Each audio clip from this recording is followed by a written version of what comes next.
Disclaimer. Everything you are about to read is 100% about Grifty Nose Blanchard and her vile but hilariously redacted friends and should not be confused with real people, real events, or real crusty life choices. This content may be offensive to anyone who has murdered their mother and tried to pay for it with whatever questionable biological hazard they've got going on downstairs, Adderall sniffers, pill crunchers, capsule connoisseurs, and anyone who thinks a prescription bottle is a snack. People who lie like it's a competitive sport. Folks pretending to have stage 4 anything for sympathy points and livestream gifts. Individuals who genuinely believe blah blah blah is a valid sentence structure. Anyone who smokes meth on livestream like they're auditioning for a PSA. People who lie about their pant size even though the scenes are screaming the truth. Filter abusers who could walk past their own reflection and call it a stranger. And most importantly, aspiring pedophiles, creeps, weirdos, and the entire reject pile of society. This is the story of Swamppapotamus, a woman who managed to pull off the rare feat of losing weight and somehow looking structurally worse. You know how someone drops 200 pounds and you're like, wow, they look amazing. Yeah, this ain't that. This is more like watching a dilapidated shed lose a few planks and somehow become more unstable. Swamppapotamus stomps through the world with dirty, crusted-over hooves jammed into what might be clogs or crocs. No one knows for sure because the damn things are so mangled, it's like they're tapping out Morse code for help. Her legs are large, but still dwarfed by the bizarre topography of her stomach, which has the consistency of warm Play-Doh shoved into pantyhose by a blindfolded toddler. Everything sags forward, sideways, diagonally. Gravity is just doing freestyle with her body at this point. She's got that big red mole on her forehead that looks like it's about to file its own tax returns. A long, swooping nose. Skin tone, raw corned beef left out too long. Teeth. A shade I can only describe as smoker's elegance, number 37. This year, Swamppapotamus embarked on what she called a transformation arc.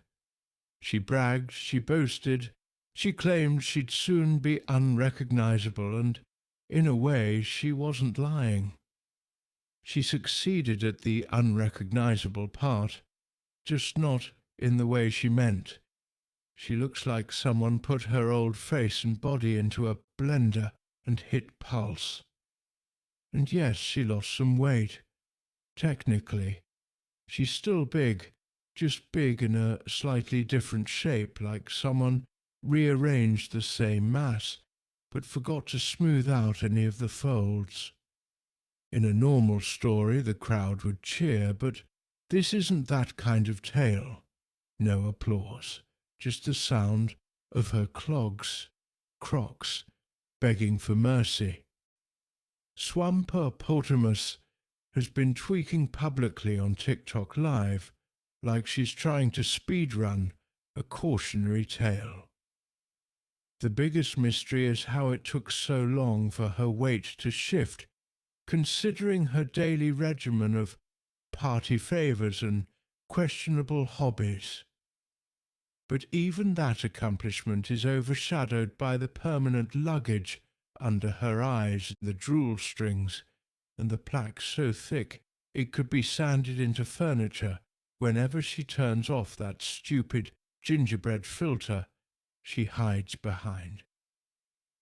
If decay had a spokesperson, it would be her. Meanwhile, Princess Pity Party, her spiritual sister in poor decision-making, is trailing right behind her. You can always tell when someone in the kingdom of bad choices starts sampling the local potions. The eyes sink, the skin greys. The vibe becomes Disney villain after a rough divorce.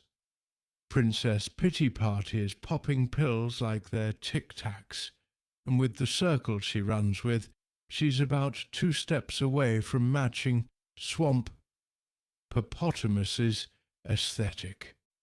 Because in this world, birds of a feather don't just flock together, they spiral together. Hand in grimy hand, straight into the swamp.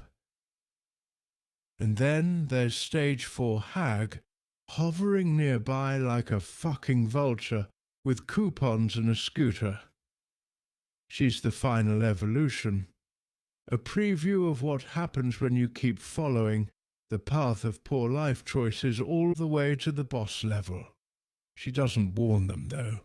She just watches, waiting for them to catch up. This is a story of transformation, degeneration, and delusion. A tale where the glow-up never arrives. Where the girlies don't get healthy, they get haunting. A full-on swamp saga of self-destruction starring 3 queens who couldn't find a good decision with Google Maps and GPS rerouting. Can I please be free from you singing the exact same song over and over again?